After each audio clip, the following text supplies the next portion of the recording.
is today na we get to see the glimpse of Little Jelly Bean. So, ayun, magpapa 4D, 5D ultrasound tayo sa Doc Aid kasi doon. Mas napili ko doon kasi mas affordable siya like compare sa iba. So, yun lang naman yung habol ko eh. Gusto lang namin makita din yung face niya. And hindi natin alam if accurate yun eh. I mean, kung yun na yun ba talaga yun. Pero at least we get to see the glimpse of our Little Jelly Bean. So, excited ka? Sakto lang. Kaya pero, lagi niyang binabanggit na gusto ka na namin mano, sana kamukha kita, ganun. So, malalaman natin later. And feel ko marami ding na-excite eh. Hindi lang naman kami. So, yun. Gusto ko muna i-enjoy yung moment na yun na kaming dalawa muna. So, yeah.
Hantak pa na naman yung face.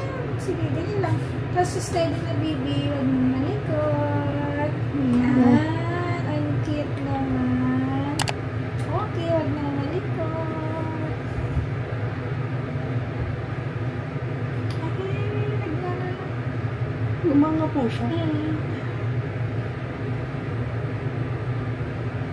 Naglilikot talaga siya. Malikot nga po talaga siya.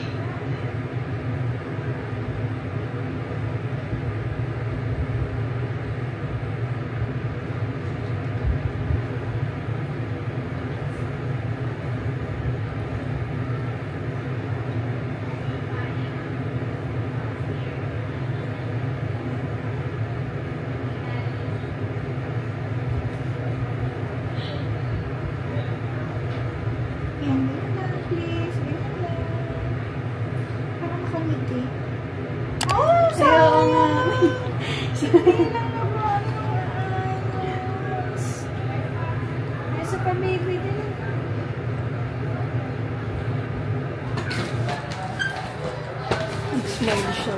Smile siya. Aww. Ayan. Magaling lang.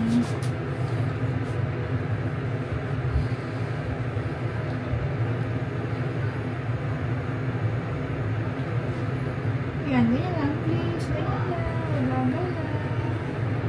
Gumagalaw kasi siya. Habang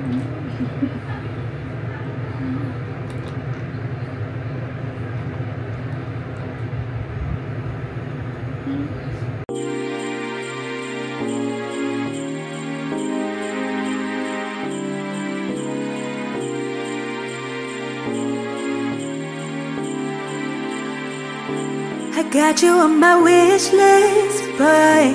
The night is so come hit this. I got you something you'll enjoy. I'll give you it this pure bliss. Not gonna be a silent night, so baby don't you forfeit. I'll take you on this joyous ride, and now you'll never forget. So let me be a miracle. Cause I'ma be a miracle.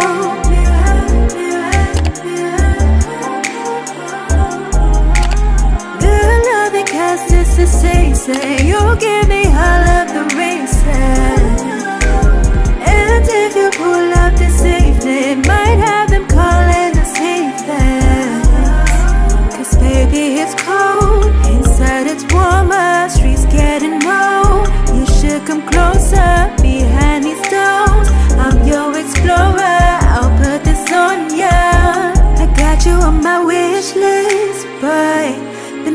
so come hit this. I got you something you'll enjoy. I'll give you it this pure bliss. Not gonna be a silent night, so baby don't you forfeit. I'll take you on this joyous ride, and now you'll never forget. So let me be a miracle, 'cause I'ma be a miracle.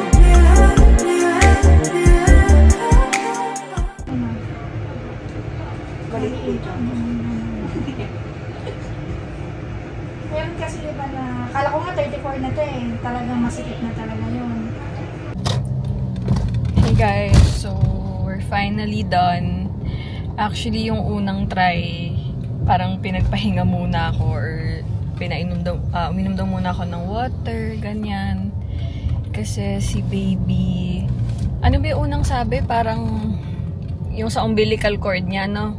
Nakaharang na dun sa face niya. Hindi, tinutungo niya yung ulo niya. Ayun din, tsaka tinutungo niya yung ulo niya. Tapos, nung second try, yung sumalang na ulit ako dun, ano naman, sobrang baba naman niya, tas ayaw niya magpakita, as in. So, sabi, kumain daw muna ako ng chocolate. So, bumili si Mark ng chocolate. So, kinain ko yun, yung isang bar ng chocolate. Tapos, nung magta-try ulit, for the last time, in fairness nga, ang tiyaga nung, sonologist, like, mabait siya, ganyan. Like, tinatry niya talaga kumuha ng magandang shot kay baby. Which is na-appreciate naman talaga din namin. Kaso nung last try na, ano nung ginagawa niya? Ayaw niya talaga yung kamay niya, guys. As in, hinaharang niya talaga. Actually, favorite niya talaga yun kahit dati pa. Kahit nagpapa-ultrasound lang ako dun sa OB ko, ay favorite niya tumihaya, favorite niya iharang talaga yung kamay niya sa face niya. So, yun ang talaga niya. Amats niya. Na wala, hindi siya mapakiusapan, kinakausap na siya. Actually, nung last time na, inaalog na siya, pinipisil na siya, kaya nga medyo nanigas din yung tiyan ko. Tapos natawa pa ako kasi parang nilabanan niya pa yung pagkapisil sa kanya, parang gumanon siya sa tiyan eh. Kaso sumibangot na din. Pero may nakuhang shot na nakasmile siya, ganun. Ano naman, overall naman, satisfied naman kami. Kasi sinabi din naman ng sonologist na if hindi nga kami satisfied, pa-risked na lang, libre naman yun. Pero pagka magpapa-risked ka, usually, weekdays na lang. So, hindi siya pwede ng weekends.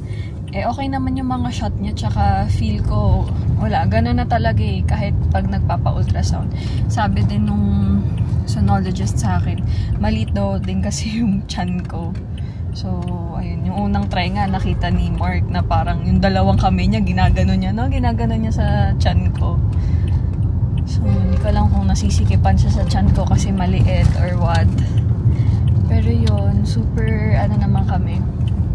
Happy naman kami na nakita namin yung face niya. Kahit na, pahirapan. Anong oras na ba? Time check, 12 na. Dumating kami doon mga 9:20. Kasi nga, nakailang try din. So, yun lang. Magla-lunch na din kami kasi oras na din. Tikar lang. Hey guys. Gusto nga ganun siya. Baka matumba pa ako dito. Hindi ako sanay. Mag-e-eleve ba tayo? Mag-e-eleve ka pa? Sa church yan eh. Pwede. Hindi, ikaw. 1 floor down lang ba yun? Hindi ko alam. Pwede ba yan? Hindi ko alam. Tanong. Hey guys, so we're here at SM North. We're going to have lunch sa DTF yata. Pwede na eh. Slides yun eh. Ganyan nga yung bipiling ko. I've got an internet crush. She's not a celebrity, but she's taken Still can't help falling in love. Can't take the hint and give up. My mama told me don't talk to people you haven't met. I guess my mama was right, but it's not 'cause everybody you meet is dangerous, but 'cause they'll break your heart. 'Cause she plays it so cool, making up her own rules, and I'm a loser for thinking I've got any shot in the dark. Now it's hitting me hard. Tell me, what am I supposed to do? 'Cause I've got an internet crush.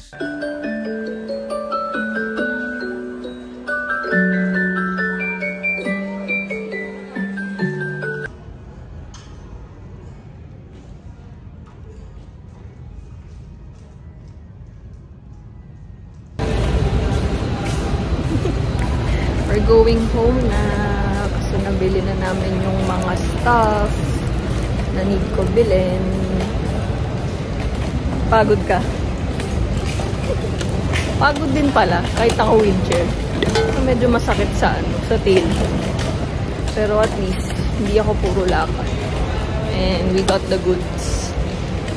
Lang. Ano sabi mo? Next na exam natin next year na. Ang nakapagod. Hindi, actually, kaya lang naman di kami nag-SM. Grabe, laki ng mukha ako, pati ng ilong. Kasi may binili nga ako. Eh, syempre, alam niyo naman na my love language is gift-giving. So, excited ako. I don't know, it's the season of giving. Pero, pass muna ha sa mga inaanak ko. Nagsabi agad. At mga nganak, kailangan ng sapat na pera. Babawi na lang ako, okay? Tsaka yung iba naman, naaalala lang ako pag Pasko. Charot. Nagparinig. Tsaka lang ako i-chat kapag Merry Christmas po, Ninang. Ang galing.